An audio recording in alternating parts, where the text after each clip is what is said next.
Değerli katılımcılar, hoş geldiniz. Dear guests, welcome.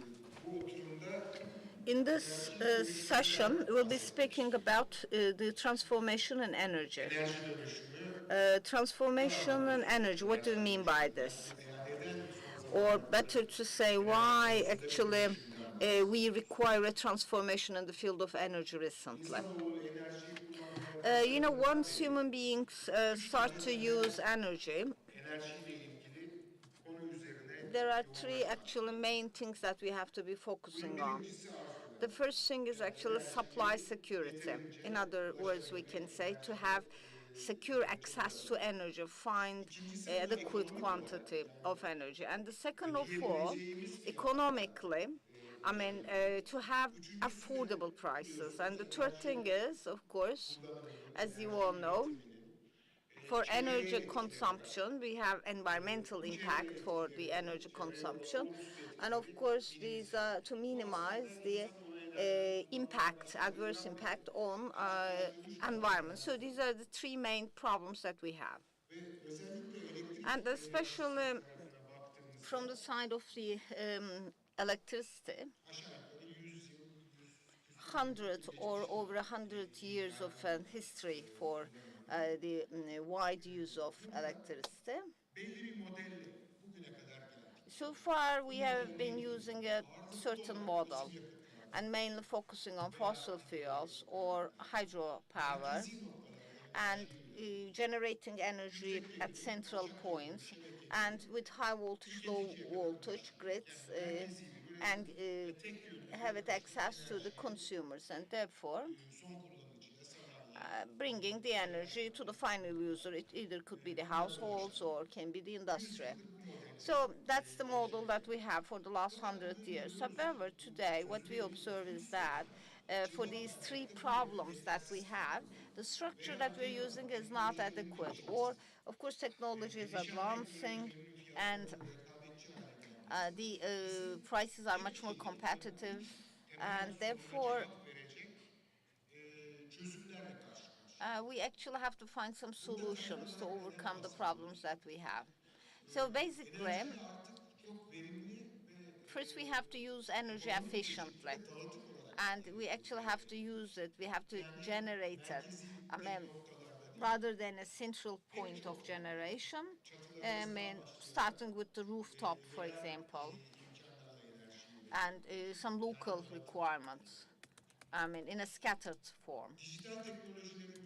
And of course, we have the digital technologies, and it's also important because digitalization allows us to be much more efficient, and so digitalization is an important part of it. And the third thing is that low carbon. We are much more sensitive to environment. There is actually the climate change issue, and therefore we actually have to be focusing on this. And number four, I'm calling it democratic, I can say. What we mean by this is the again prosumer that they call it. It is actually also a Turkish terminology found for this, and therefore the consumers are no more passive. They are market player at the same time, and they actually possibly can include their own generation into the system. So rather than central, one-dimensional, unidimensional, we now have a more sophisticated structure. And that's the energy transformation, and transforming into a more sophisticated structure. As the Energy Transformation Center and the European, again, Climate Foundation, and also a think tank in Germany, and also Sabancı University Istanbul Policy Center, we actually have the Council Energy Transformation Center. That's the structure, that's what we established.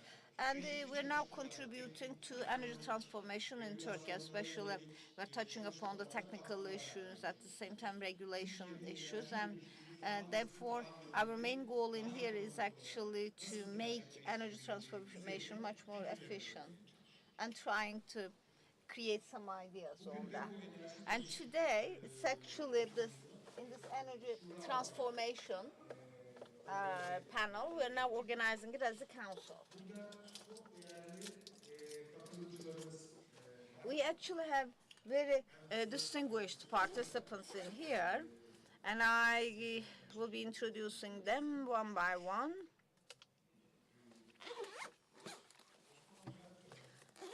Osman Bülent Tör from, you are the founding member of EPRA. EPRA is actually the very first, that's the Turkish transmission line in integration of the renewables.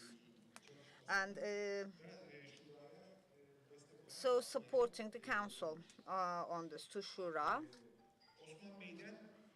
And Osman, I guess, will be briefly summarizing the energy transformation. We have Serhat Metin from Turkish Electricity Transmission Corporation, head of the Department for Planning, and as the operator. And this time from TWEC side, what is the approach of TWEC, and also to the project. And in saying energy transformation, as I told you, digitalization is also one thing that is so important, as you would be appreciating. And so we have Hasan Ali Pazar, and from Siemens, the director of the division for smart grids, and will be focusing on contribution of digitalization on energy transformation. And speaking about energy transformation, as you would appreciate, of course, at the basis, we have the renewables, of course. I mean, of course, as a solution to all the problems that we have mentioned, of course, energy efficiency. Speaking about renewables and especially new storage technologies, and integration of the storage technologies with the other technologies. These are the important topics in energy transformation. From GE, again, from MENA, Hybrid Solutions Director, Yasin Kasırga, in the field of renewables. So that he's another panelist. And later, also member of the Turkish Wind Energy Association, Ibrahim Erden, will speak about how this energy transformation will affect the structure of the energy companies, will mostly about the business models that they should have from now on. So that's how I introduce them. I think it is the time to start with Osman. And about how we can connect the renewables. We have the Shura study that will be developing on. Thank you, distinguished chair. Good morning, everyone. Well, as Shura Energy Transformation Center, we have a study that we conducted, and I would like to touch upon that. And we also have some basic assumptions that I'll be sharing with you. The financing is by the European Climate Commission, and again, a think tank from Germany, Agora, and Shura is the representative in Turkey and also the owner. And we have EPRA team performed all analytical studies, and at the same time, from Germany, one university joined us. So first of all, just to better understand what is the role of the transmission grid that I would like to touch upon? It's either renewables or it could be thermal, hydro. We all have a transmission grid and they feed. But maybe with the battery storage, I think it's going to change a bit. As you can see on the picture, we have a two-directional arrow because battery storage is making consumption and generation at the same time. And therefore, it's a bit actually going to change the table, I suppose, in the long run. And the transmission system, that's how it is. What are the problems that we have? In particular, the renewables, so as to increase their capacity in the grid. What are the main problems that we have? The first thing is that the consumption is not fixed. As you can see, it is the point hour.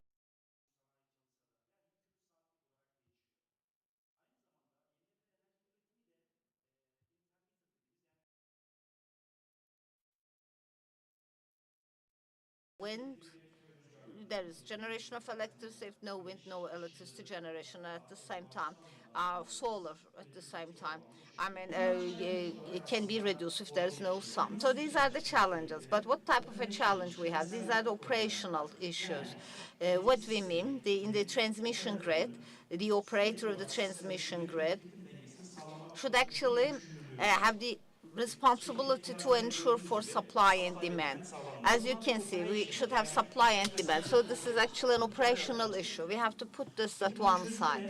What is the solution for this? Flexibility. The more flexible the grid is, better would be the operational performance.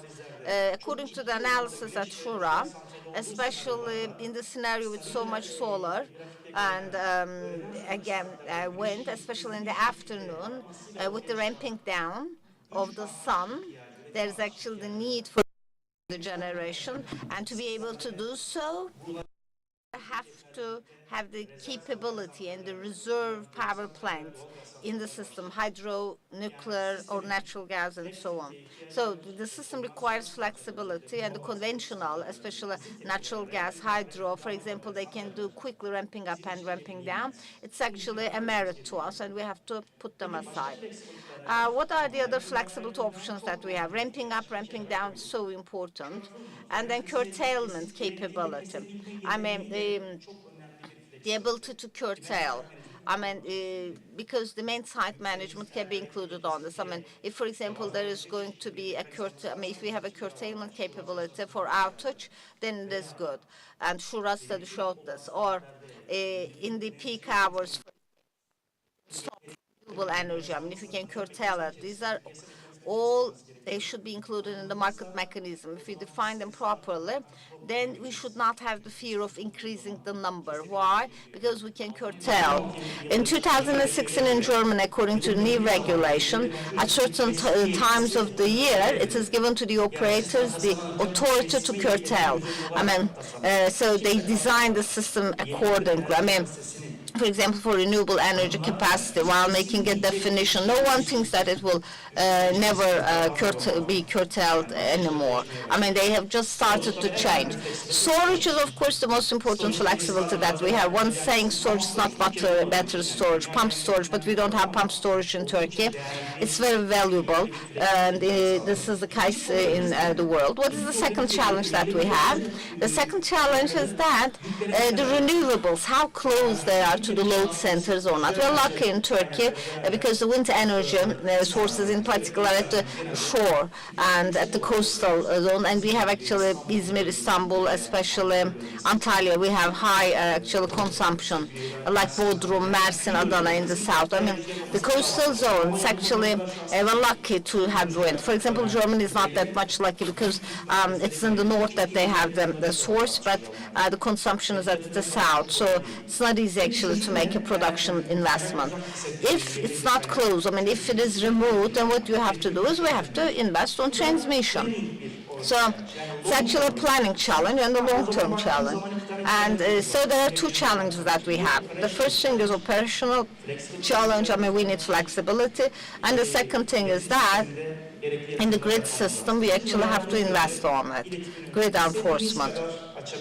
So, we could do anything. There are some cases in Germany, in Denmark, 100%, for example, renewable energy supply at certain hours. So, it's the two terms that we should understand pretty well so as to interpret the outcomes of the Shura study. Before Shura study, some statistics from Turkey. On the right top, you can see hour of the year, the total consumption. So, bottom, off-peak, the minimum. As you would appreciate, these are the, holidays. For 2 weeks, there is actually a significant reduction in Turkey. In Shura's study, the weeks that was so much challenging to us. Once you increase renewables a lot during the holidays, especially in the ambitious scenario, actually you have to cut the renewable energy. Why? Because there's no consumption. You cannot actually close down some of the power plants, like a nuclear power plant. For example, if you shut it down, it may take 2 or 3 days. We include the nuclear power plant as well, as it is 2026. The right bottom is the distribution of the installed capacity. and blue, again, more hydro renewables, and natural gas, red. And the conventional power plants, again, the characteristics of the load. So the left top shows us the radios. Natural gas, purple, I suppose, it has a huge share. And it's good. And for ramping down and ramping up capability, so we have to consider them. In this study, we checked 3 scenarios. And we performed in 2016, and we checked 10 years ahead. What is the trend for TEAŞ, and in general, what is the expectation of the country? By 2026, 14 gigawatt for wind and 16 for solar. So let's double it.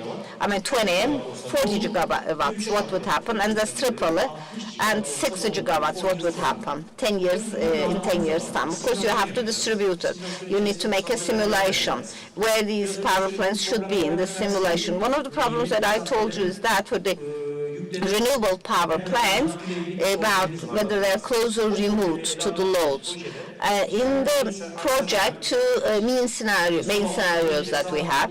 On the left, right bottom, and for example, right bottom for the solar, again, resource-driven. I mean, having a solar PP close to the resources, next to it, system drivers. I mean, paying attention to the consumption points. That's the ECA mechanism, actually. The ECA mechanism is a control mechanism. I mean, we have a capacity, we have a resource, and trying to make sure that the power plants are close to the resources. It is such a financing mechanism, so we check for both.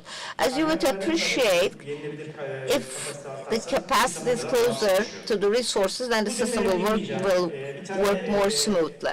I don't want to get into this. At IEEE, an article published. Also, we announced that it's a public document, so on our web page, you can have the details of it. It's quite a sophisticated analysis, hourly basis, market simulation. A TWEC, for example, I mean, how the market is cleared, we perform it. So first, we ignore the transmission grid, and then, as a result of this market simulation, we do redispatch by some flexibility, try to make the system more comfortable, more smooth. I mean, how the system can actually accept such high scenarios. Of course, for the simulation, you need costs. For the costs, we have a merit order, renewables at the bottom, and also at the top, most expensive ones. So, in the doubling scenario, I mean, it is 2020, not 14-16. For 14-6, the trends, I mean, without making additional investments, the system can possibly fulfill the doubling scenario.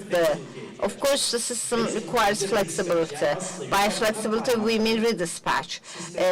So it shows the flexibility capacity. I mean, for example, most of the time, the capability for ramping up and down shows that. If you need flexibility, you should be actually able to have redispatch. Of course, according to the analysis, in doubling and tripling, in which regions we have more focus, in which regions we require investment, and of course, in the tripling scenario, it's quite obvious that we need additional investment, additional grid investment, and we need curtailment, especially during the holidays. I mean, you have to curtail the renewables, but when we add storage on the top of this time, majority of these problems overcome. Of course, storage is actually going to be an important resource to us.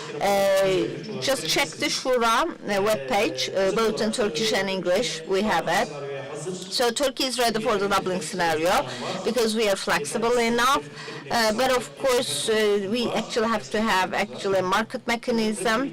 For tripling, new technologies seems to be must, including the storage. Thank you very much for your attention. Thank you, Osman. Well, EPRA have this study together with Shura. This study, I guess, provides us some important points. Now, Of course, about looking at Shura in deciding how we should have Shura. Energy transformation, we keep saying it in Turkey, and mainly renewables and energy efficiency that we focus on. What are the obstacles in front of energy transformation? I mean, once we're investing on the renewables, on wind, it's always the transmission, the connectivity issue. So we have the Turkish grid. How much wind and solar it can actually get?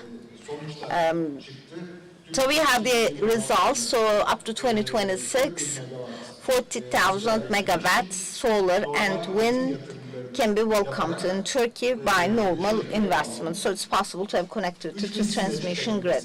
For triple scenario, I mean 60,000, almost the same investment, but maybe by changing the priorities. In particular, bringing them close to the resources, and also by making use of the storage options. 60,000 megawatts at the same time. It was 10 years, but now 8 years left. In 8 years, the Turkish transmission grid can actually welcome this, and without any huge additional investment can possibly do this. And these are the results of our study. Now let's move to the TWEC side, the Turkish Electricity Transmission Corporation. Serhat, what is your perspective for this? Merhabalar. Öncelikle hoş geldiniz. Katılımınız için teşekkür ederim. Hello and welcome to the session and for giving us this opportunity. I also would like to Raporu inceleme say that I had the chance of going through the report, and also during in the course of the preparation of the report, we had the chance of working together. First, I would like to give you some figures. Now, we keep talking about the 20,000 megawatts of renewable energy target of TWEC. Probably you've seen it in the previous presentations, but the evolving technology, the needs of the day, or the conjuncture, of course, make it bring up the need for changing. Currently, we have almost 7,000 megawatts of wind power turbine in operation, 5,000 solar. Plus, in terms of connectivity or pre-licensing agreements, and within the framework of 1,000 megawatts, 300 megawatt gibi bir rüzgar we come up to 17,000 megawatts of wind power connectivity. In addition to that, for the solar, we are speaking about a similar picture. We have an installed capacity of 5,000, one from YK1, and another 1,000 from YK2. %15'ler civarı. We will, of course, get up to 9,000 megawatts of connectivity for solar. Bu ikisini topladığınız zaman Putting these together, we will be speaking about almost 27,000 megawatts of total capacity. Also, nowadays, we will be concentrating on rooftop implementation, so probably there will be an extra 5,000 megawatts coming from this practice. In total, we almost caught up with 30,000 megawatts, and we still have 5 years more until 2023, so 40,000 is not a dream. sistem işletmecisinin baş etmek zorunda. Also, there are other renewables that we have to consider. In other words, the resources, the generation of which we cannot control. For instance, canal-type hydroelectricity power plants, connectivity, licensing altogether, it comes up to 10,000 megawatts. Their power generation is limited, though. there is no storage or major storage capacity for these power plants, so they will have to consume the incoming water immediately. This is mostly in springtime, thanks to the melting of snow and an inflush of water, plus 500 megawatts roughly of biomass, and almost 1,200 megawatts of geothermal power plant in operation. We're also considering the potential connectivity for these two. In total, it will make 3,500, and plus hydro, 10,000. I have to say that in terms of renewable resource integration, Turkey is in a much better condition than many countries. Sistem işletmecisinin karşılayacağı bir zorluklar. Of course, there are some challenges that the system may be facing. One is the system flexibility issue. Now, system flexibility is to be able to have power plants to react to the demand and supply quickly, including natural gas plus dam hydroelectricity, and interconnections, of course, will need to provide such flexibility. Like, for instance, in Germany, 45,000 megawatts of solar, 50,000 maybe more of wind power. Their capacity keeps increasing every other day, so I cannot catch up with it. They have 91 interconnections today, and quite easily they can use the reserves in Europe. This is what we need to do. I think in the first level, number of interconnections cannot be increased too much, but because we're connected to the northwestern part with 3 lines, although we bring it up to 5, there is at the end of the day a weak Balkan system, so it doesn't help too much. Either EJC or the secondary reserve amount will have to increase to contribute to the flexibility of the system. When that does not suffice, as indicated in the report, redispatch system can be used to preserve the balance of the system.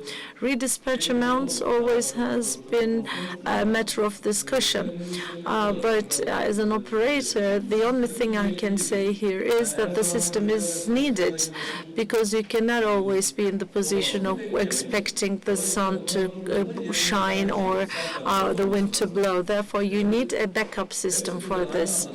Altogether, when they're all together in the system at once, you will have to stop one. This can be done in the reserve mechanism quite easily. TWEC does its best to reduce these amounts. Let me give you some figures. Like, for instance, the cost of limitation in 2016 was 10,217,000 megawatts of hour, and in 2017 this was 2.28 thousand. I mean, in 1/5. As of September 2018, up to September this year, 420,000 megawatts hour of demand was raised in 1/20th, which means that this will be possible thanks to the scheduled investments completion, and I think the direct investments will also contribute to that. Another issue is resource-centered, or in other words, system-centered investments recommended. Of course, undoubtedly, we are supporting this. In other words, in times when the wind, or in the places where the wind is not efficient, we can also get in some inter-switching. But the report also indicates that this will need to be supported. An incentive will have to be given, and this I totally agree. And as you can see, 65% of the installed capacity is in Western Anatolia. Like, for instance,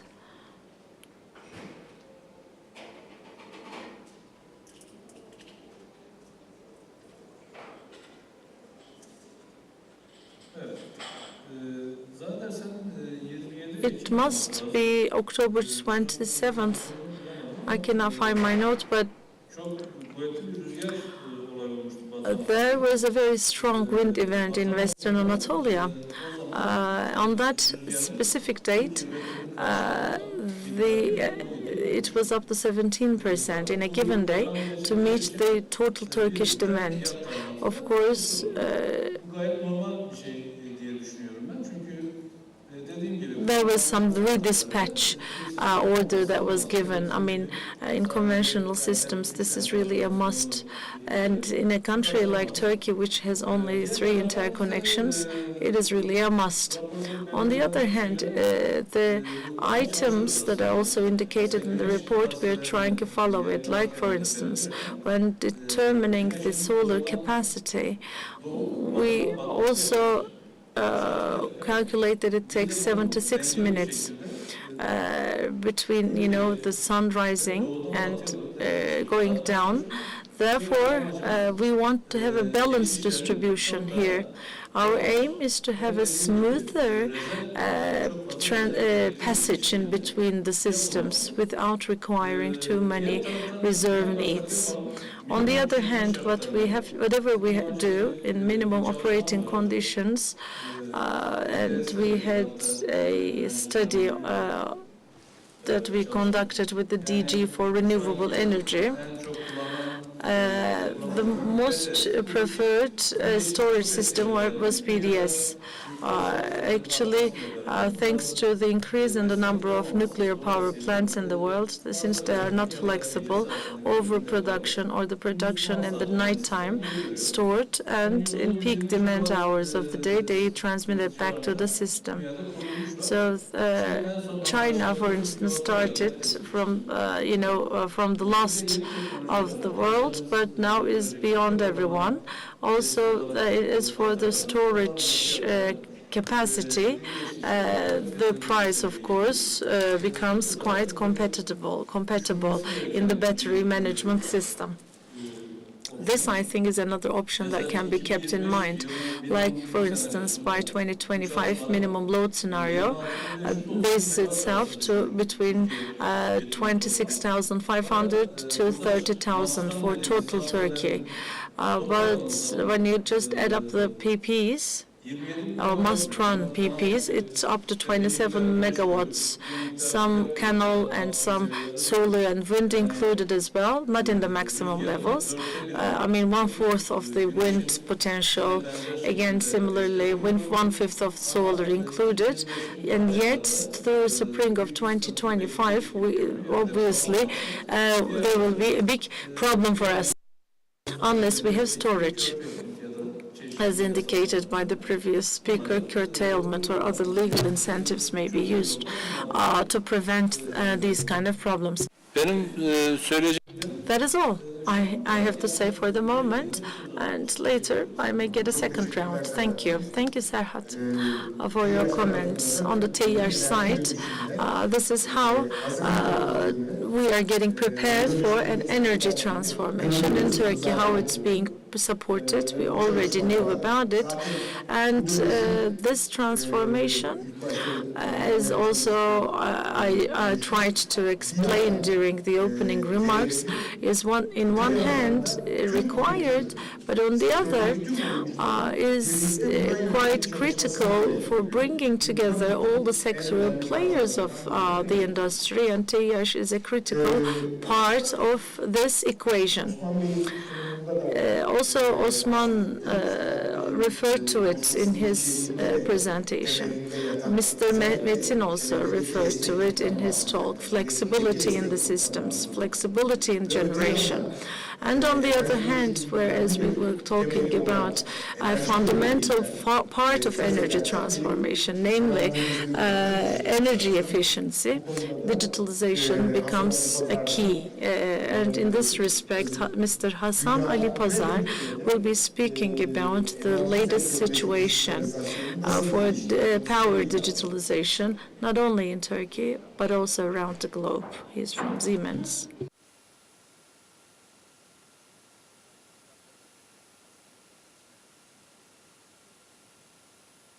Geldi ama şimdi duyuluyor galiba. Günaydın. Good morning, ladies and gentlemen. My name is Hasan Ali Pazar. I am the director of Smart Networks division in Siemens. Actually, the previous speakers have already paved the way for my presentation, and I will briefly speak about the current trends in the world on digitalization, how much we're applying those trends, and what is the situation around the globe in digitalization.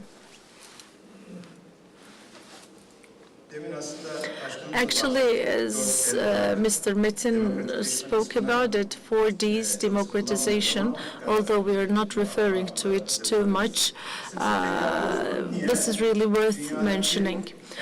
We keep speaking about it because there are challenges in various markets of the globe.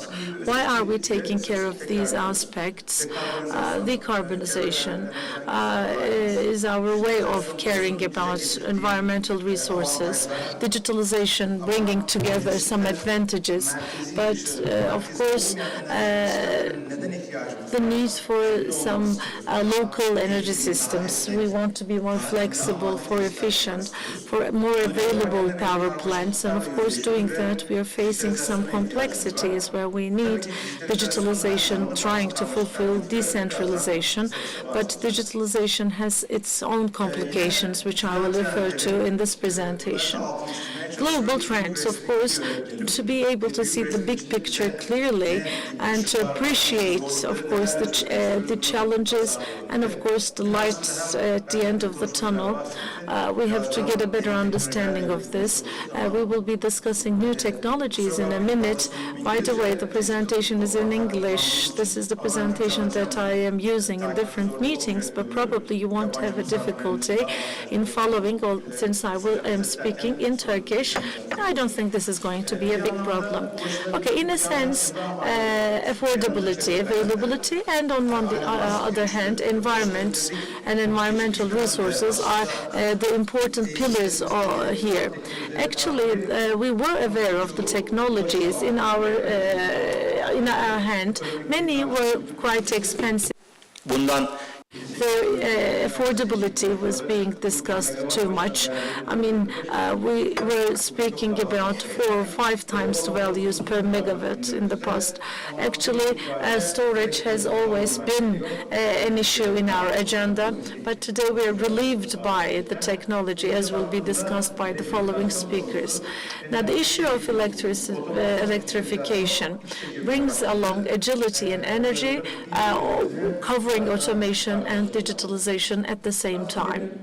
Actually, this is my brief summary for the whole energy sector. The lower part, the lower panel of the slide is about generation, transmission, distribution, grids, and is referred to by the previous speaker, prosumer, prosumption, consumption. Prosumption diye geçen kısım, yani hem tüketen hem both, consumption and prosumption altogether is, this is so even on the individual level, but on the basis of the main institutions of the society, there is going to be a transition in between. Therefore, in consideration of all these dynamics, we need to build our facilities. Digitalization comes into our lives even more at this very point. Productivity, flexibility, availability, covering planning, simulation, automation, maintenance. These are all the need aspects. Later on, of course, we will be considering on the cloud aspect already introduced into our lives. We have also a plan for cloud, be it cloud or another thing, but cloud approaches actually should be in the center of all kinds of electrical data, routine data. This is really critical for just getting and using all kinds of data today.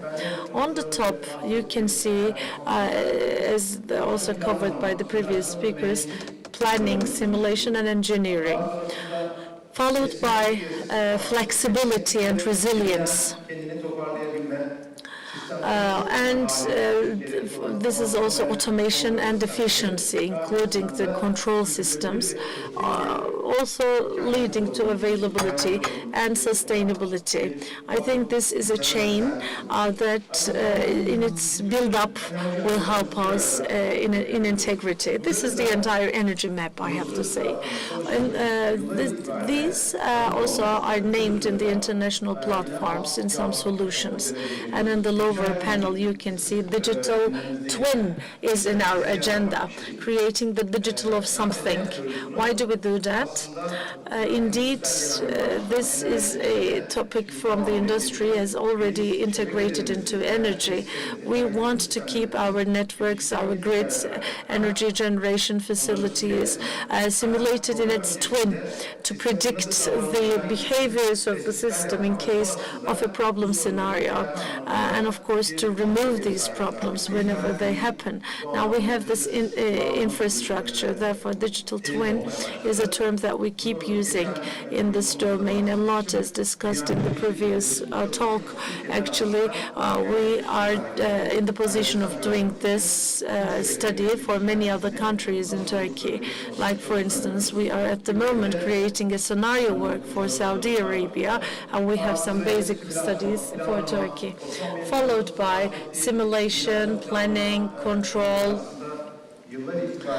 Simulation planning is based on some engineering software, also having some compartments of digital.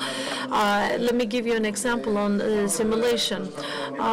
We have an R&D team in Ankara, based in Ankara. This team is serving around the globe, like in the States, in the state of Carolina, or to the west of the United States. They're running some projects for some states. Working on some Amazon Web Services, they are now delivering some simulation services from Turkey. Therefore, grid simulation is really just swiftly on our desktop working schedules. Therefore, it's just become an efficient game. About flexibility, grid diagnosis, asset management, digital substation are the domains that contribute to agility, efficiency, or flexibility, all contributing to competitiveness. Like digital substation probably will be an issue, or maybe it's already an issue in the agenda of TWEC, because we want to run some studies on this. We have been running some studies with public institutions, but actually in various parts of the world we can clearly plan, measure, and apply having a digital substation of a given substation anywhere in the world. Actually, cybersecurity approach is quite critical in this respect. Yes, digitalization is on the pipeline, but the handicap is creating, analyzing, using data. We at the same time have to make sure that it is safe or not. Therefore, we need some infrastructure work in this respect. Hem ihtiyaçlarımızı hem hala This page summarizes our needs and the available resources altogether.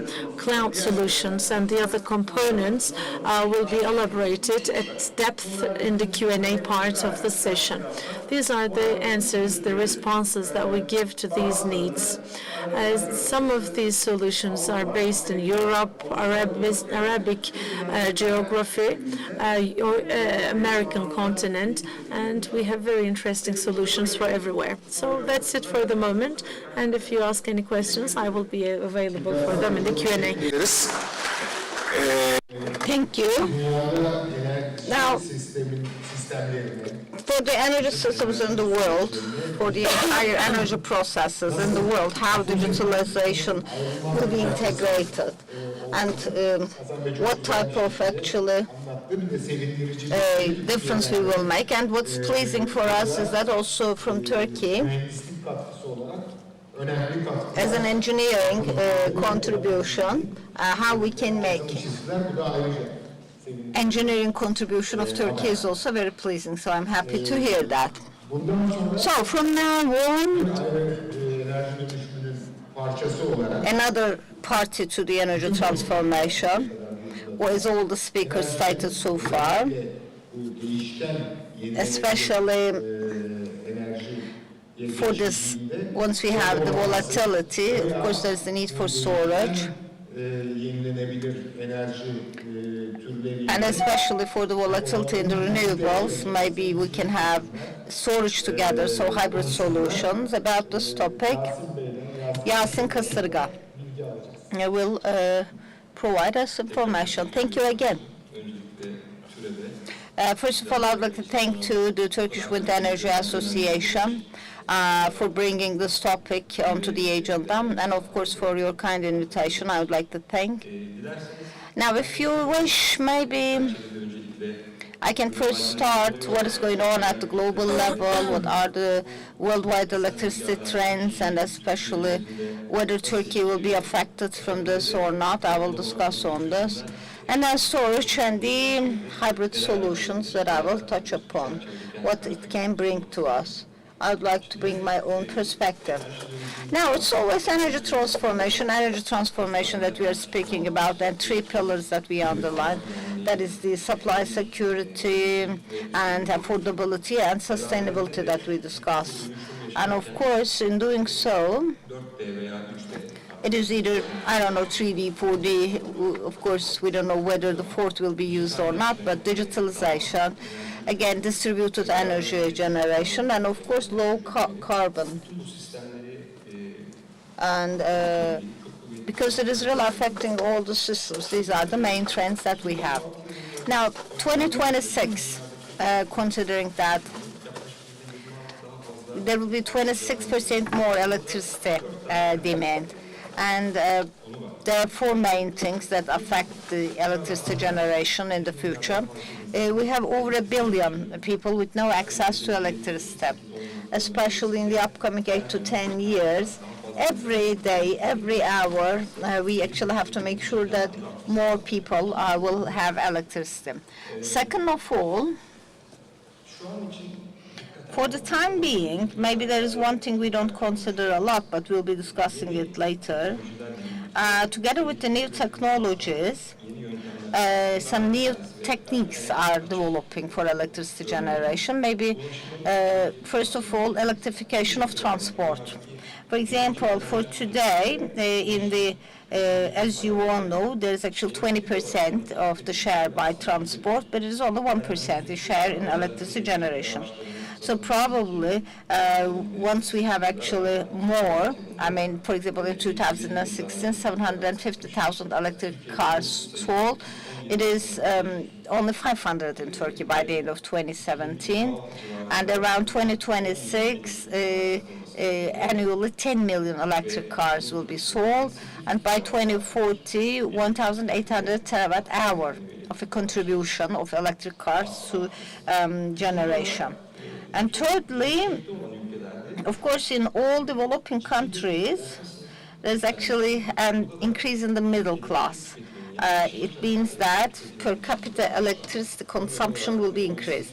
For example, in OECD countries, looking at the consumption, it is actually threefold more than the non-OECD countries. For example, an average American, for example, consumes 16-fold more electricity than someone living in India. And I guess there's such a trend that we now have. For Turkey specific, it's our main topic here, how Turkey will succeed in that. Let's actually look at the own dynamics of Turkey. The first thing is that we actually have an increase, especially it is mostly import-dependent, Turkey is. And I told you about the basic needs, especially sustainability, security, affordable energy, and we, as a country competing at the global level, we require more. And environmental sensitivity. And quite an interesting data I wanted to share with you. Only 6 out of 81 provinces in Turkey are actually free from air pollution. I mean, only 6 provinces, 6 out of 81 provinces actually we have good air quality standards. And therefore, renewable energy is a must, I should say. Now, of course, how Turkey can succeed in this transformation. There are a couple of things I want to share here. Yes, at one side, we're doing perfect. We can say, for example, check it out, what we were doing 10 years ago. But of course, we should be able to see after 2023 what our targets for 2050, 2070. I don't know, maybe as a strategy, as a policy, all these things must be clear-cut. And accordingly, we actually should start working on the technology and the regulations. And second of all, for energy transformation, planning must be made thoroughly. For example, in 2026, we're saying up to 40,000 megawatts of solar and wind can be connected to the grid without additional investment. And TWEC always giving opinions about connectivity. But, for example, we never discuss about hybridization.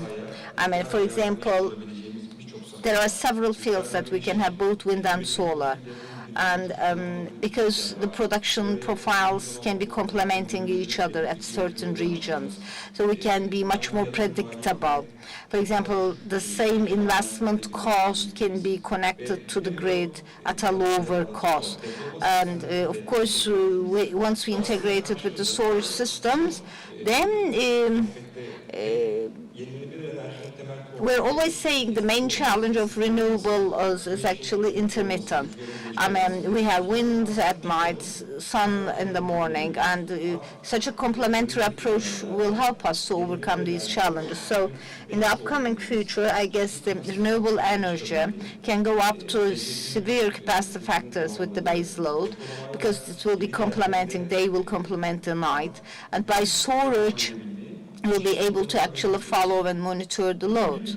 There are different applications and practices. Of course, scattered energy, the distributed energy, is actually very important for infrastructure and for technology. And in the infrastructure for digitalization and storage, by the end of the day, both in terms of regulations and in terms of the use of the technology, I think we have to consider it properly. I think storage, let's discuss. Storage technologies are varying. I mean, battery storage we're speaking about, and the storage systems in the world, majority of those are pumping from the hydro.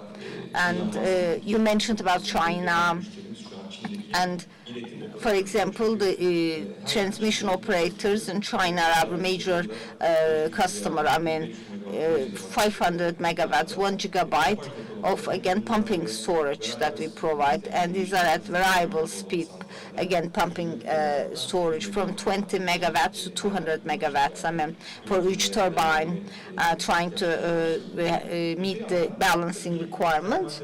But of course, thermal, again, storage systems. But of course, looking at the global scene, at the end of the day, together with the electric cars, I believe battery storage would be a leading factor in the future. There is the economic side as well. A couple of figures to share with you. Since 2016, there's a 24% reduction in battery prices, and it's corresponding to 80% initially. And according to a study by IRANA, the battery storage capacity worldwide will go up to 250 gigawatt. And of course, our main topic in here is the battery storage technology is not feasible. I mean, in the feasibility analysis, it seems to be very expensive maybe, but today, it's pretty obvious that actually in the electricity sector it's changed a lot. I mean, for example, for the southwest of America, for a solar power plant, once it is integrated to the battery, it is $36 per megawatt hour.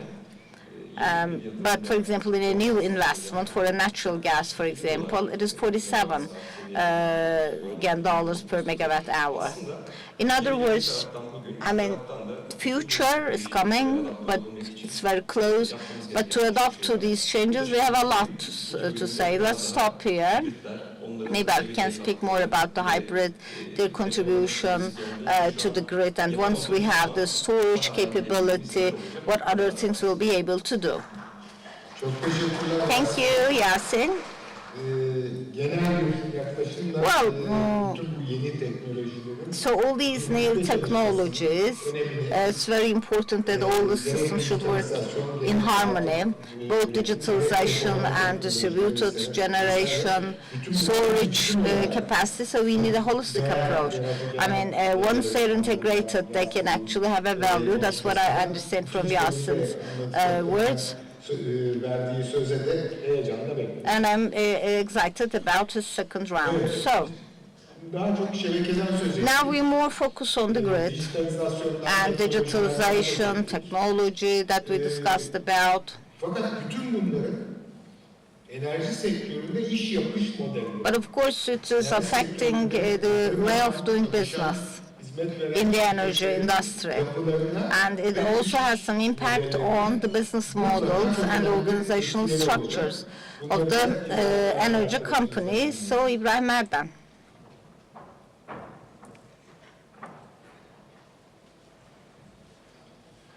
Öncelikle Selahattin Bey'e teşekkür ediyorum. Thank you. Kendisi bizim, yani beni Enerjis'e işe alan kişidir aslında. Actually, he's the person who hired me to Enerjisa.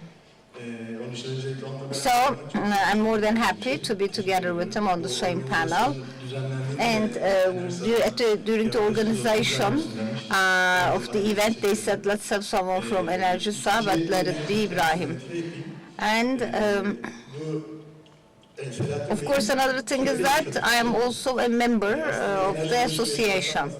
I think it is the first time that Selahattin joins us. And the energy transformation head of Enerjisa, I mean the conventional energy person someone who has been in the energy field is now chairing the session on energy transformation. So it's an actual transformation. So here is a solid example. Mehmet is now at Borusan investing on renewables a lot, an ex-Siemens employee. So we have someone conventional. Hakan has just left. Again, one of the companies under YEKA. So, I mean, it's the renewables, the centralization, and energy transformation. So we even can observe the transformation on our own. Of course, it's all about life. I mean, you work at a certain company for some time and then change your company. And of course, we have another hall discussing other things. It's also full. And therefore, I think we all will continue in that way. So, Selahattin and the others discussed. Energy transformation is actually has several different pillars. Özellikle şu enerji şirketlerine, enerji şirket dediğim zaman The energy companies. By saying energy companies, I mean from actually the generation to retail. It's the value chain that I'm speaking about. And how it affects, how transformation affects all the companies in the chain. And hopefully in the second round, I actually will make some additional comments. So I just will skip some of the slides, and I don't want to discuss a lot on this, but this is actually, we actually have a centralized power system, but today now we have a distributed power system, especially in developed countries worldwide. We have more advanced models of the distributed power system, but finally, we have several different points close to the consumer and the involvement of technology and digitalized and a virtually managed grid system and structure that we will have. So it's an end-to-end, I mean, from generation to consumption, how it will affect it. There is no point in discussing all these things because you know it pretty well. The costs are reducing, we have more installed capacity. The most important thing is solar here. Solar in particular in terms of cost reduction is quite good, and it's followed by wind. And especially the change in solar, the graph, I mean, is so prominent. It looks like there's not much reduction in wind, but actually they both reduced in terms of cost. Now, let's actually focus on impact on utilities. First of all, we have the renewables now. yani yılların teknolojisi, konvansiyonel teknolojisi, I mean, nükleer, the conventional, like coal, hydro, I mean, you have to compete. Zero cost at one side, and also a technology that you have to pay for again, production. I mean, because you still have to continue to pay for money and for the fuel cost, and therefore you're just trying to make profit out of the margin. But in the other one, there's actually zero cost. After depreciation, it's only operating cost. And therefore, there are such facilities and power plants. So together with technological development, it's of course reducing the electricity prices. Then once we have a reduction in electricity prices, less investment on conventional, and it's actually the second impact on this intermittency. I mean, for the solar and the wind power plants, we have intermittent generation, so you have to balance it all the time. As Saad stated, it's something that we manage all the time by redispatch, but of course, the more that we have them, the more intermittency that we have, it's actually less sustainable, because with conventional methods you need more digital systems, more automated systems that you can have. Why? Because we will be much more predictive how the wind and sun will be the day after. So you have to be predictable. You know, as Serhat stated, 5 gigawatt sun and 7 for solar. If we have for wind, let's assume the springtime 12 gigawatt, and as much as I know 25, 27 gigawatt for Turkey. So half will be covered from sun and wind, and we have the hydro, we have rain, we have snow. So 25 gigawatt is quite accessible, but of course there could be some sudden changes. You have to be very predictive if possible. And of course it is not an easy task all the time, there will be errors all the time, but some instant intervention, for example, for the intraday we can possibly intervene 1 hour before, but maybe it's going to be down to 15 minutes, like, I don't know, maybe it would be much less. It's all about the sustainability, both the generation, the operator, and finally the final user, of course, and we also have the prosumers as well. So we no more actually have no more passive for the consumer. I mean, the consumer is actually not waiting for the electricity to come, because there is the storage and using electric car, and I don't know, maybe it will be using the electric car as the battery, as Yasin said. I mean, it's all about making the system much more complicated. What other burdens we have? For coal and thermal, it's much more difficult to finance them. You know, several financial institutions are saying that I will not invest, for example, on the coal power plants, so it makes it difficult to finance them. And of course, way of doing business has changed. You mentioned about new business models. The new business models are emerging with the new technology, but the utilities are still the old habits. I mean, and also the human factor on utilities, very competent people, qualified people, and trust me, both worldwide and in Turkey, even some of the utilities that we might say to fail, they're working with highly qualified people, but they have the regular business model. I mean, for example, for the thermal power plant, there were another worked on maybe 4 different investments and know it pretty well. And now you have to take the qualified people to the solar and the wind, or for the renewables, so they will be out of their comfort zone. And same for the utilities and same for the people.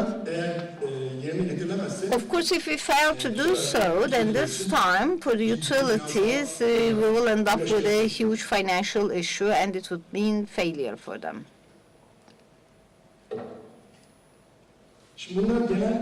So, these are the main challenges that we have for the utilities.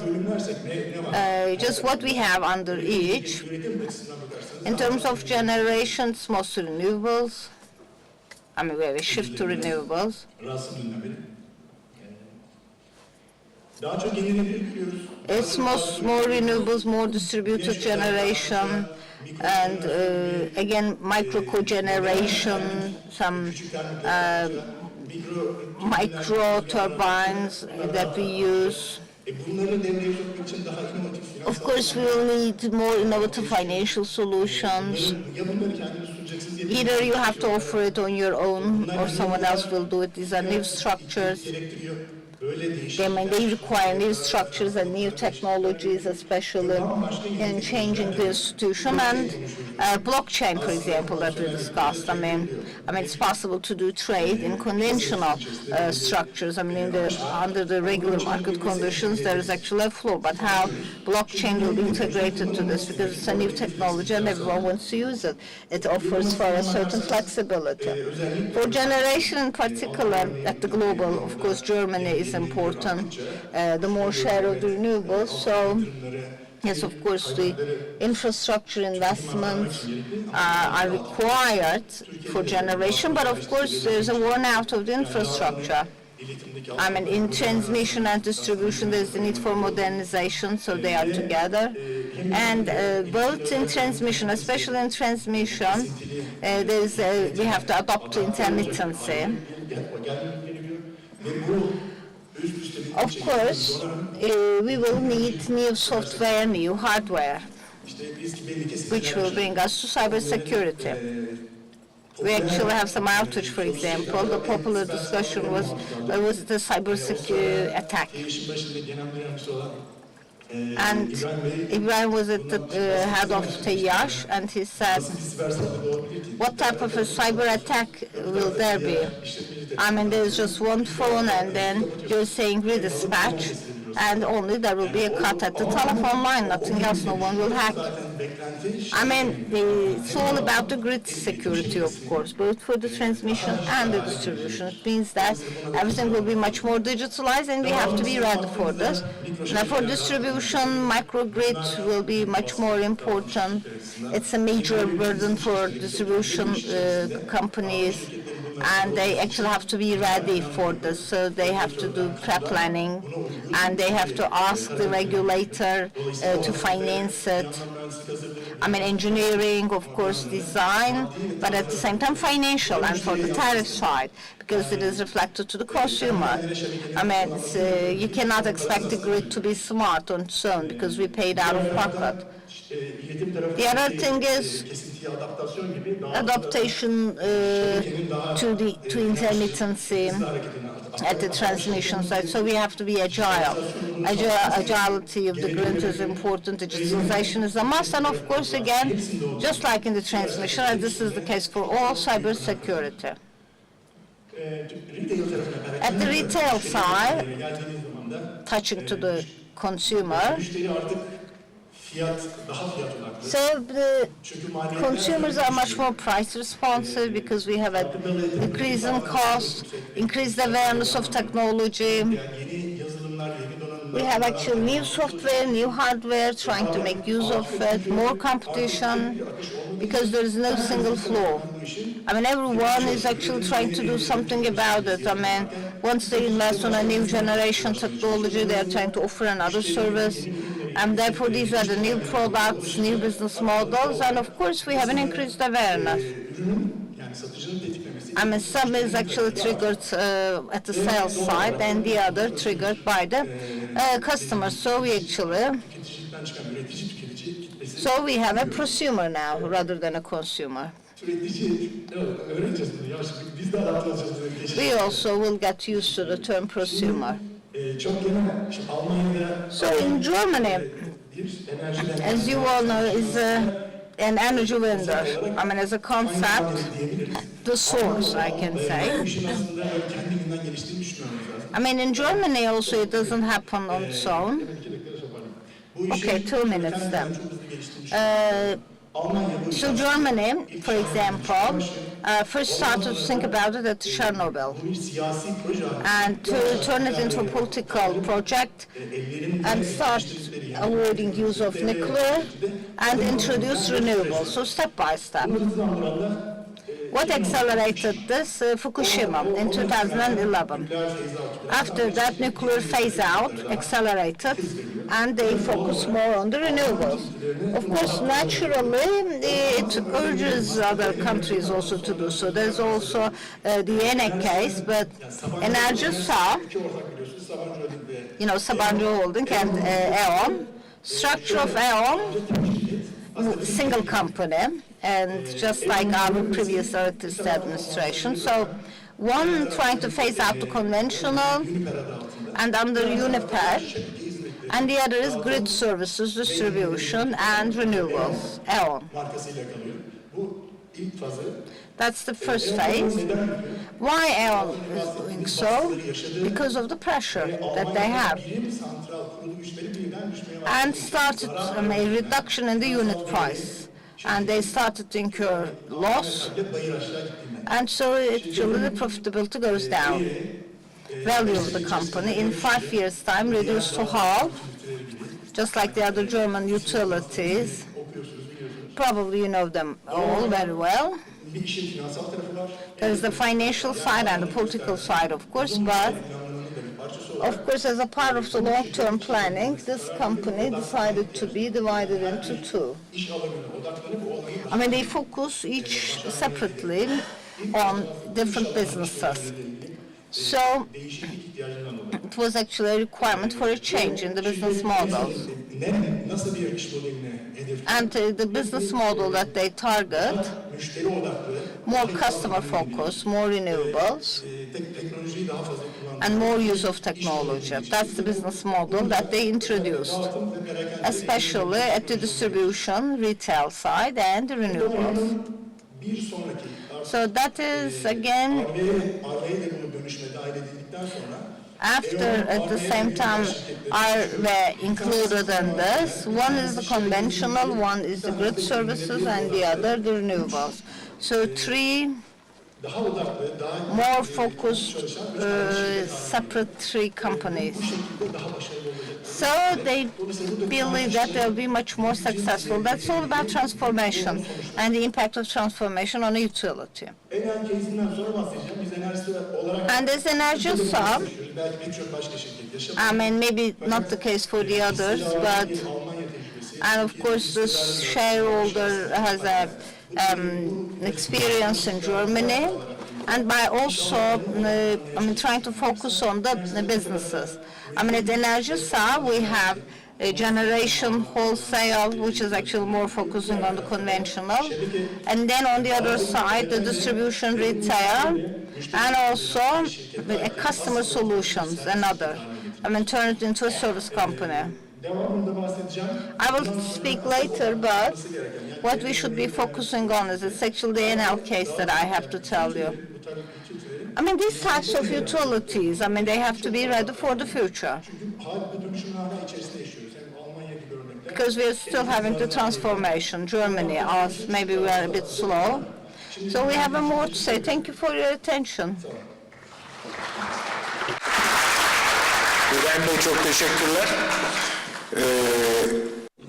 Burada da biraz önce şebeke yapısından We discussed based on the grid infrastructure, and on the basis of technologies and energy transformation takes place. This we have heard how the implications are on a corporate basis, sometimes to destructions and sometimes new rebirths. Ibrahim provided us a summary of that. Okay, the second round. There are some questions in the second round. In my mind, if I may, I would like to ask these questions, but brief answers though, okay? We will have to wrap up in 3-4 minutes. With the same order, let's just start from Mr. Tör. Çıkan bir şey var. So I understand on the basis of your presentation that digitalization has an aspect, a role in the integration of renewables in the grid. Can you please elaborate on that, how you would predict digitalization to take place in a system-centered approach in storage facilities? What is the role of digitalization there? And at the same time, in terms of the generation, with a respect of distributed systems, and also it probably will have some impacts in the transmission system. Evet, dijitalleşme Yes, digitalization is an inevitable process of development. Actually, we keep talking about smartphones, but it's not the phones that are smart, but it's the way of using information in a smart way. I mean, the phone itself is not smart. Smart grid is the same thing. It's not the grid being smart, but rather information taking place in decision-making in a way.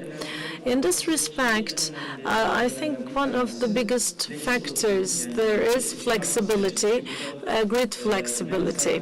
Here, the land-side management just takes to be in the forefront because it is, whenever necessary, a reactable format. Therefore, we have important technological evolution. At homes, we can have gateways using this technology. We have an EU project that will kick off in this November. The theme is actually integrated way of following the consumption at homes through the gateways. Whenever there is a problem in the grid, this may also be intervened. In an aggravated company in France, 200 megawatts was curtailed from the grid all at once. So the only thing is that there is a signal that is transmitted by the subscribers to the heater systems. Here, heater is somehow like a storage. So at the end of the day, it comes down to the storage aspect. As we have bigger data, it is more important to get wise decisions to curtail load or renewable energy at the right time. Right timing is extremely important as a factor of contribution to digitalization. Çok teşekkür. Thank you. Şimdi aynı soruyu The same question goes to Serhat, Mr. Serhat. In digitalization, what is the role of TWEC? Is there a roadmap that you're using for digitalization? What is your prediction there? Of course, as TWEC, we've been working on remote control and observation facilities from the perspective of digitalization. In other words, both in terms of power generation and consumption, we are going to center our efforts into digitalization. Of course, what I'm asking you is taking decisions based on some algorithms, meaning decisions taken in the digital world. No, this is not, our approach right now. Gerçek verilerin toplandığı SCADA'yı But SCADA is being used in a common platform of data exchange. This is our main approach. In this way, we are going to aim at the operators making the best decision in the most cost-effective way. Probably this would be the biggest expectation from a transmission company. The other aspect, the other side of the coin, is mostly about utilities. In other words, when it comes to an aggregator, you would think about some, body who fulfills many functions. I was in the States for a while, and they were involved in the States in the business. Like, for instance, there are many skyscrapers. One of them goes and makes a deal with it, and what's your annual electricity, invoice? 100 million, and let's just bring it down to 90 million, 3 million you will pay to me. Of course, doing that, they are using various technologies, like, for instance, in the low hours, they just are using different ways of power efficiency. Çok teşekkürler Serhat Bey. Hasan Bey, Dijitalizasyon Mr. Hassan, you've given us an idea about the world of the digitalization. But for Turkey, let's just concentrate on the power stream from, generation to consumption. At which level do we have digitalization? You said you're working for Middle East and other parts of the world, but how about Turkey? What is the current practice in Turkey from the perspective of digitalization, and where would you expect it to go? I am quite, hopeful about automation, smart, and then digitalization. It's been like 15 years that we've been talking about these aspects. Many years ago, it was a difficult thing to bring automation to energy. For the last couple of years, we've been talking about digitalization, but we're not doing that bad. From generation, there are many generation companies that are using some digital infrastructure to optimize their resources. So we have big solution suggestions that we are making to them, but I think there is a bigger awareness. Of course, there is still a way to go, but the starting point is good. Maybe it's not known very much, but of course we have built an infrastructure for TWEC to monitorize the wind turbines. Actually, as Mr. Osman said, this can also cover all the renewables resources, but there is a big infrastructure, a big starting point in this respect. Distribution companies are at a very good point. For many years, both with the warnings of the legislation and the claims of the operation, they built up some systems, but at the same time they endeavored to integrate them together. Why would they integrate?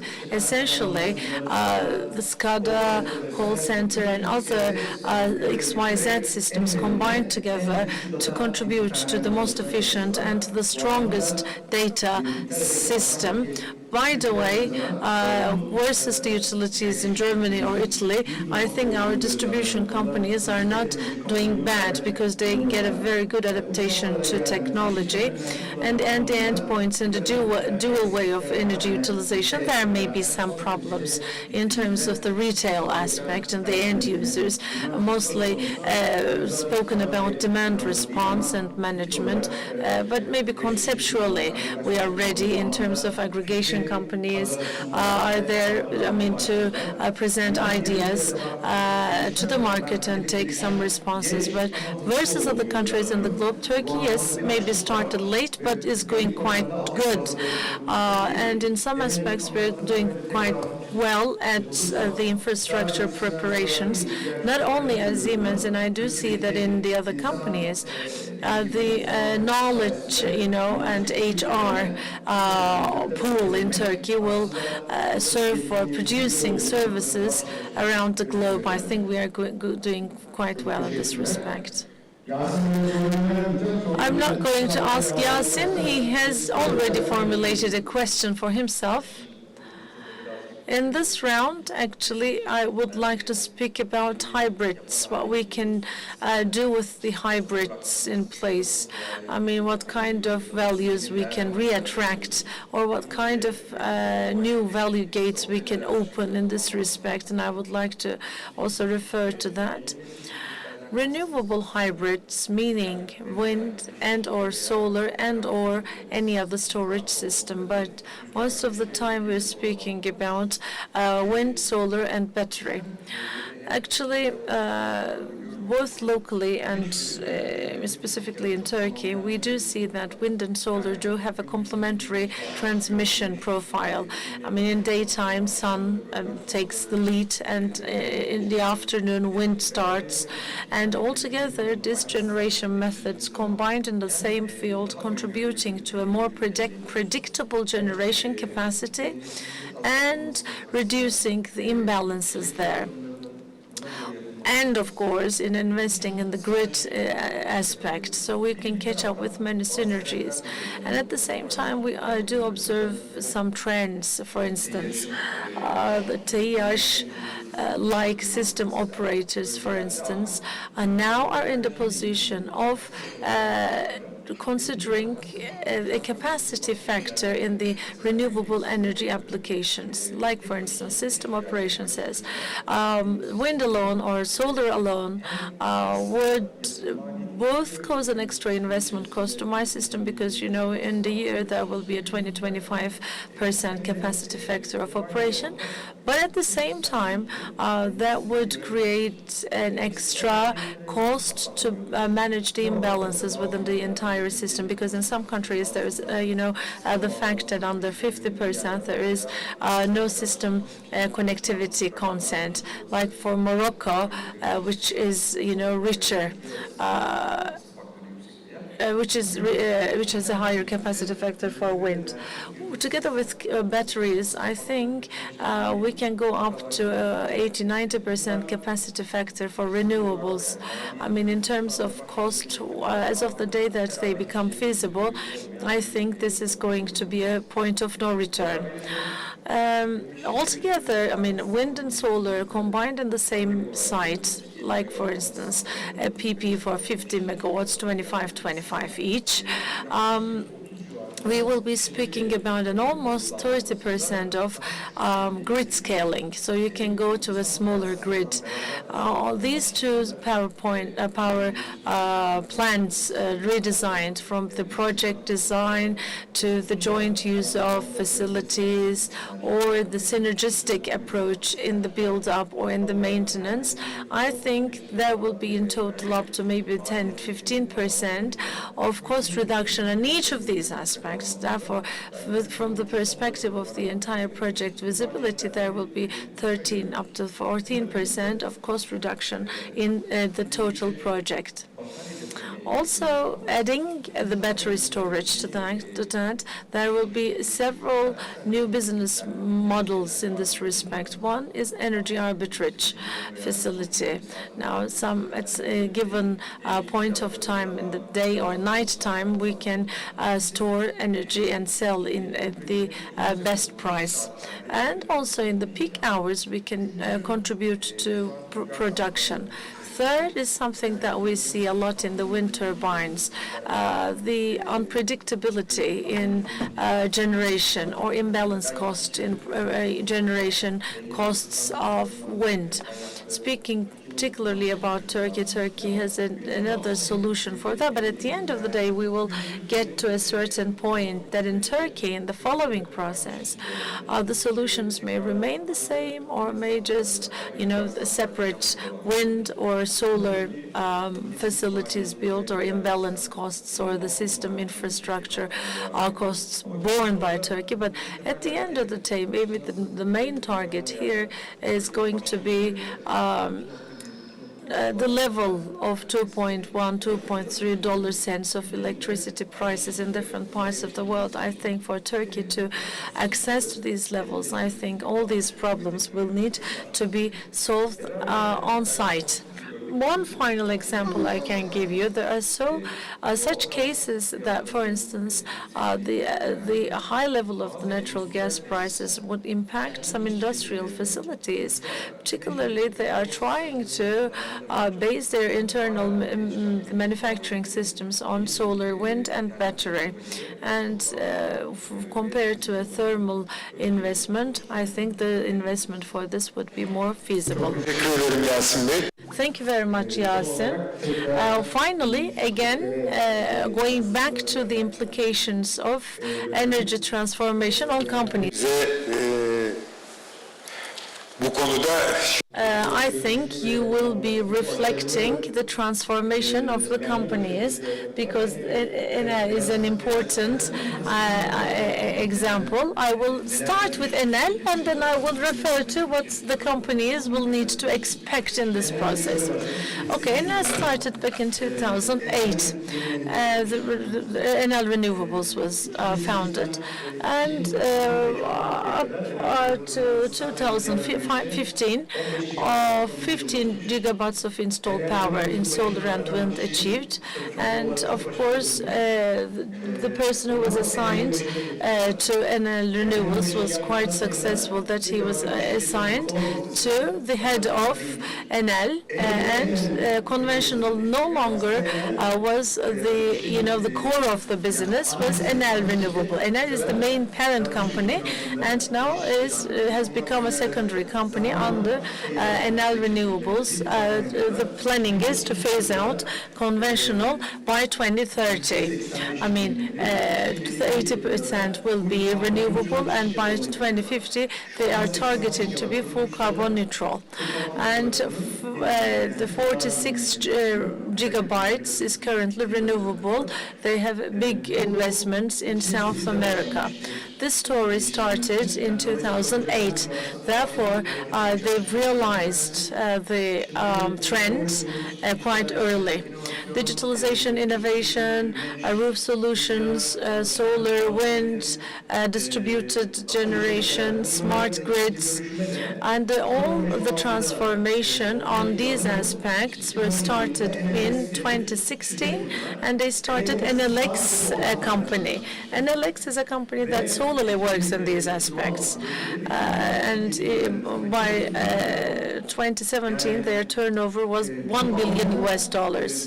So they are just considering a field and an integrated approach. They are focusing their attention, and once, of course, you do so, for the new ways of doing business, of course, there is money to make out of there, because actually there is a huge data, a huge know-how created.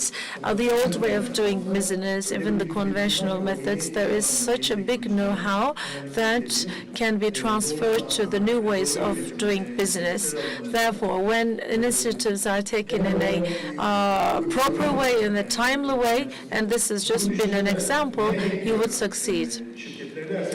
What is awaiting the companies, both in Turkey and in the global perspective, of course, in terms of technology adaptations or market openness, there is no big change. But digitalization will come up into our agendas, all of our agendas, from from the customer side to through the value chain. New ideas in innovation, new services maybe, in mobility, electrical and vehicles, battery integrated charging facilities will be a major item on the agenda.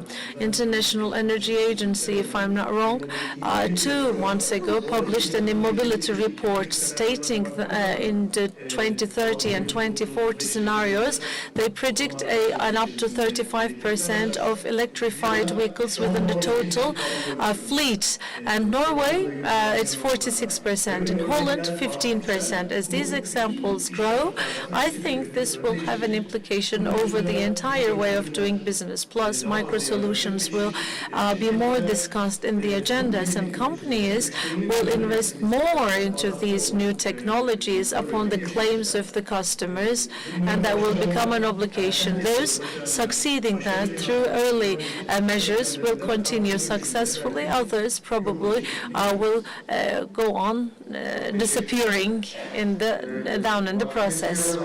Okay, we have gone beyond our time just a bit. 5 dakika birkaç soru alabiliriz diye düşünüyorum. I think we can get some questions, though.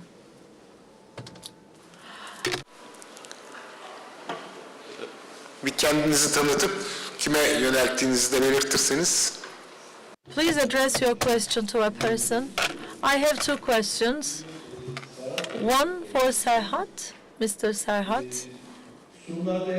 In your presentation, there was the basis of consumption of energy at the site of production. It was a main theme to minimize the losses in this respect.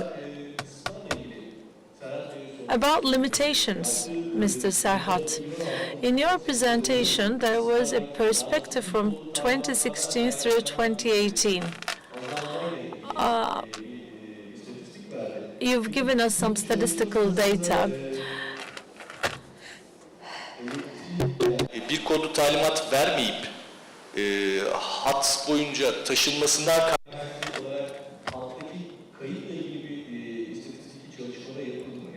Is there any statistical data about the cost that is attached to the line management?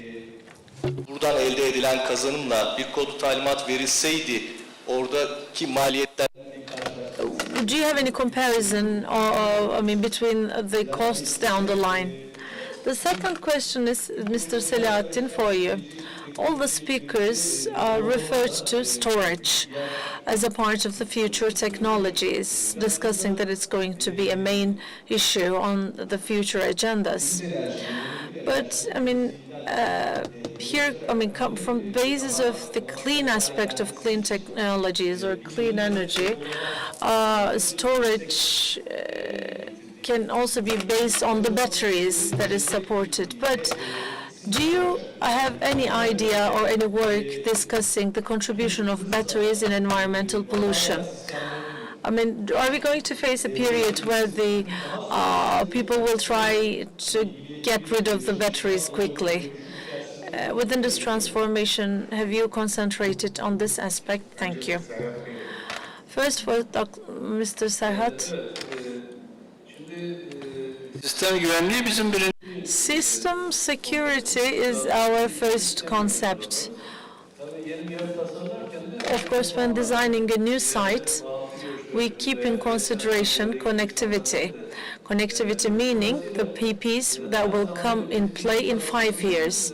Also, in the feasibility study, we also consider and assess the gain that is caused by the losses.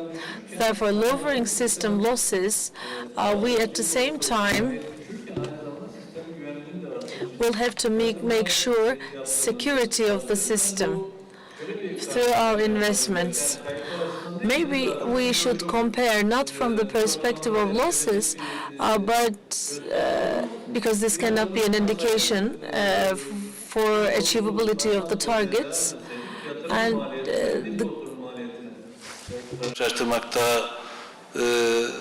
maybe we better assess the cost from this perspective, but one point of this investment is to make sure system security.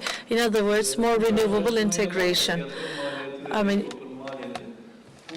Investment cost versus the other costs, this has been a process since 2016. So there was supposed to be a cost beyond 3 billion, but our investment item this year is 2 million. Actually, this includes the potential new consumption and production aspects, and in any way, we will be in a more advantageous way by investing. Teşekkürler. Teşekkürler. Bana yönelttiğiniz soruyu And the question you asked me, I will pass it away because we have people coming from companies working on technological deliveries. Briefly answering, of course, I think it's really an important aspect of discussion. Current trend is that these batteries will eventually complete its life cycle, because it has a life cycle, depending on how many times you charge, discharge in a day, the life cycle may sometimes be under and about 10 years. So probably the market trend will be, together with the batteries, the management of the batteries will be a part of the operating and management agreements. And in years, there will probably be a capacity loss of the batteries. Therefore, the companies in maintenance contracts will have an augmentation, probably will replace the old ones with the new ones. So they probably will be liable for this replacement. And at that level, probably the supply chain will involve the original battery manufacturers as well. Evet, başka soru?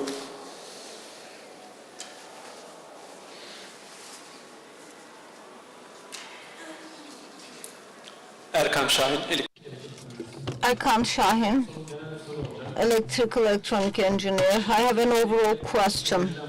it's always renewable energy that we keep discussing. If you're asking me, it is the young people as the main renewable resource in Turkey.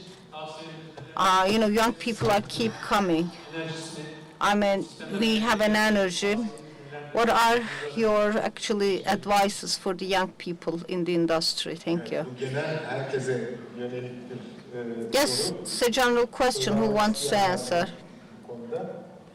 İbrahim Bey güzel aslında trikler verdi herhalde gençlere. I think Ibrahim provided nice tricks for the young people, Karşı karşıya kalacak. and probably the companies will have new business models. I think there are nice tricks, and I think you can draw lessons there. But my kind advice to you, for example, renewable energy is a keyword. For now, it's promising, I can say. In 5 years' time, we'll be speaking more about the renewables. Digitalization will be generic, of course, but of course, with regards to digitalization, I don't know, maybe intelligence especially will be a key word as well. Especially young people who actually train themselves, I mean, artificial intelligence. Again, the ability to write codes for artificial intelligence, especially in the field of energy, system security, sustainability, with these types of concepts. I mean, you should be able to have this.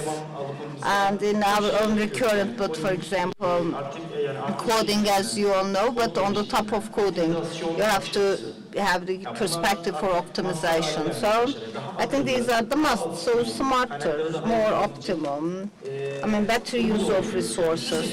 I mean, that's the case in all industries, not only in energy. Therefore, I think young people should actually develop this.